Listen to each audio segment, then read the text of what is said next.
Hey, what's going on, everybody? It's Chris with InsideTheU, day 2 of the Senior Bowl here in Mobile, Alabama, at the campus of University of South Alabama.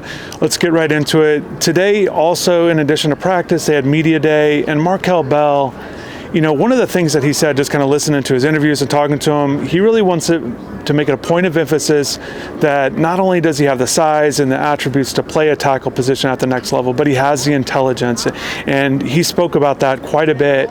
And I know that it's really important to play for Miami and Alex Miraball's system. You got to have, he's always kind of said, you've got to have intelligent offensive linemen. So Markel really is making that a point of emphasis, and really feels like when he's been meeting with NFL teams, he's got to really make sure that they know that about him. He feels like there's a little bit of a stereotype that he's from Mississippi or that he went the junior college route before Miami. And he feels like, even said, maybe a little bit of a surprise with his knowledge of the game, the way he can speak about the game. And I think that's great. I think that's really important because it's such an important factor at the next level. It's not just the physical attributes that you're bringing to a team, your ability to play those tackle spots. And again, Markel at practice, playing the left tackle position primarily. He did almost take a rep at right tackle during one-on-ones, but primarily left tackle. And I think that's how he's going to be viewed because that's where he played at Miami and because of his size and his length. But that's really important for Markel to be able to do that. So it was good talking to Markel. I thought he did really good with the media during the media day with the interviews. A lot of people came up to him, asked him a lot of questions. I was there listening to quite a bit of his stuff, and I talked to him as well. And I'll have some more stuff on Markel, but and then kind of switching to James Brockermeyer, again, the other Miami guy that's here as well. And James too, the way that media day was set up, they split it with teams. And there's about 4 podiums where players go to. And James was one of those guys that was selected to be at one of these little podium spots, whereas most of the other players were scattered around this room where they held media day. And I think that's great because James just had a lot of attention there. A lot of people wanted to ask him questions. A lot of people asking about what it was like to be on this playoff run. And there was something interesting that somebody asked James was about the physicality of the SEC, because he's a guy that has played in the SEC, or maybe if the SEC is down a little bit. He kind of offered his point of view on it. He felt like, yes, it's a physical conference, but he felt like, too, that a lot of this, whether it was depth or physicality along the line of scrimmage, it's kind of a team-by-team basis. And felt like Miami, the team that he was on just now, felt like they were just as physical or just as deep. He kind of used him as an example. So I thought that was good that he did that, but it feels like, again, it's kind of a team-by-team basis, not just a conference. He still said positive things about the conference, but as far as practice goes, I think James is kind of shaping up here with the American team as the team's best center. Just watching as many reps as he's getting, whether it's team drills like they did today, and it was good to see them in full pads today with the lower pads on today, whereas yesterday they were in shorts. But team drills, he seems to take most of the reps. Florida's Jake Slaughter is kind of the other center that gets some reps as well. And then one-on-ones too. It's not just that he's taking, the way they do it, they rotate guys in, but he's kind of getting a little bit of the extra one-on-one reps too. So he's a guy I could see kind of being their top center in the game on Saturday. So we'll see. And as far as how he performed today, look, he looks solid. Again, watching the center, it's very interesting with what centers are asked to do, whether it's in pass protection or run blocking. If it's a solo block, just a one-on-one, I thought he did a really good job staying involved, keeping his hands. I thought his hands were very good today. One-on-ones as well. I thought he was doing a good job. The defensive tackles on the American team are really good, and they definitely had their moments during one-on-one drills. But I thought, for the most part, James did a good job, staying in plays, staying engaged. Again, whether it was combo blocks on these team drills, thought he did a good job there, and run blocking as well. I just thought it was a really good day for him. It's kind of shaping up to be a good couple of days for James. And the other thing too, just watching James, kind of the way he operates, it's fun kind of watching him. Again, I'm just kind of like glued to James and Markel, but watching James interact with his teammates, especially like the quarterbacks, all 3 of the quarterbacks. He seems to be, encouraging or going up to them, especially at the beginning of practice. Other offensive linemen going to them and kind of talking to them, watching them be coached by the NFL coach there, chatting with him. And then when he's going through the drills, he just seems very alert, very just an active guy doesn't seem to have bad reps at all. Just very consistent, very solid. It's kind of what you want in a center, that's that center spot. You want a solid guy that can do a lot of different things. And I think James has kind of showed that in these first 2 days here, especially today.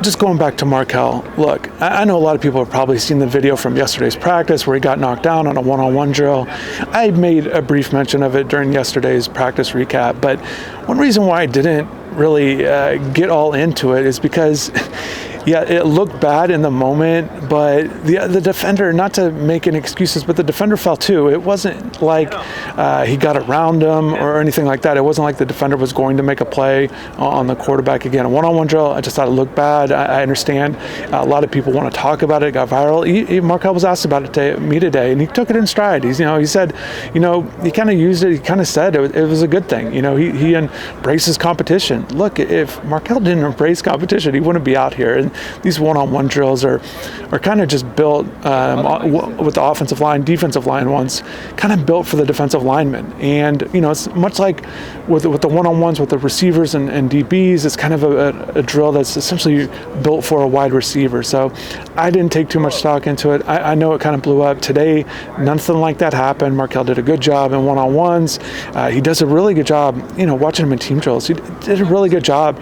Or he does a good job of getting low. He's a tall guy, but on his run blocks, he does a good job of kind of getting low and getting engaged. And on pass protection, he's just a big guy with a long reach. He's tough to get around, and you only need a few seconds. I think Markel definitely, I thought he had a good day today, and he did a good job. So I thought it was good pass protection, run blocking, and definitely enjoyed talking to him throughout the day. After practice, he had some positive things to say, and then a media day as well. Just a few more notes from practice. It was good seeing Miami defensive line coach Jason Taylor at practice today. He was talking with Markel and James after practice. So again, good to see the Miami guys up here. Another thing too, with the drills, there were two things I want to kind of point out, particularly with running backs in general. Seeing Clemson's Adam Randall and kind of just, he's like a bigger back, but just thinking about Mark Fletcher being alongside Mark just has bigger size. Mark is a big running back, and just kind of seeing that comparison, and then watching Randall in practice, in particular with the national team there. The running backs with Randall, Singleton and Allen from Penn State, even McGowan at Kentucky, they all really struggled in catching the ball during their drills. So it's kind of definitely something that running backs, whether it's Mark or any other running back, when they get to this level, I think they've got to be able to have that as a part of their game. I thought the running backs really got exposed today in that group. It was a lot of different things. Either couldn't catch it, didn't get their heads around, got jammed by the linebackers. And the linebackers did a good job. Rodriguez had a nice pick today, but had a good jam too. Just kind of watching those running back drills at the first practice, the national team practice, just kind of watching some things there. And that's one of the great things about being up here. It's not just to watch the Miami guys in action, which obviously I'm glued to, but just football in general, and watching these guys at this level. And also I was able to pick up on a couple things. I was able to talk to a few other guys just about some football stuff. And one of it was Ohio State offensive lineman Ethan Onionwa, and yesterday's practice, I was watching him just kind of do some extra stuff on his own near the goalpost, go through some steps on his own. I kind of asked him why he did that, and one of the things he feels like he was really doing that extra stuff after practice because technique-wise, he felt like there were some things in practice, and he felt like, and I kind of asked him if that's something he kind of grew into or something he kind of just learned as an older player.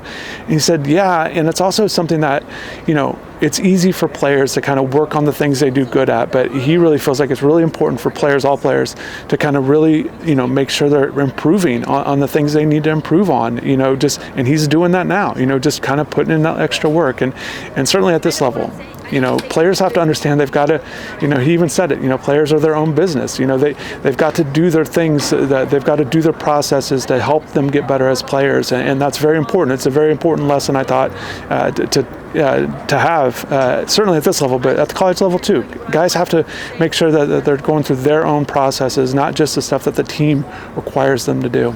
Another thing too, I was able to talk to Duke cornerback Chandler Rivers, and I was just watching him. I thought he did a great job out of that nickel spot. And certainly Miami their nickel spot with Keontae Scott was certainly a big factor. So I asked Chandler just kind of what he feels like is important, what he needed to get better at, or what makes a good nickel corner, something he had to improve on. He said leverage is so important, and also really understanding man and zone coverages and what receivers are going to do. I thought he did a good job out here. So just a couple extra tidbits here, but I'm going to wrap this up. A positive day 2 out here.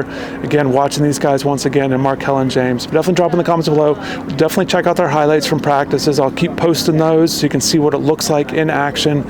Again, it's great seeing Miami guys up here. It was also a fun day, just kind of interacting with other reporters up here. Shout out to everybody here. There's a lot of people working hard, a lot of reporters up here getting all kinds of draft notes, so definitely check that out. But definitely want to thank everybody for watching. Have a good rest of the night, and take care.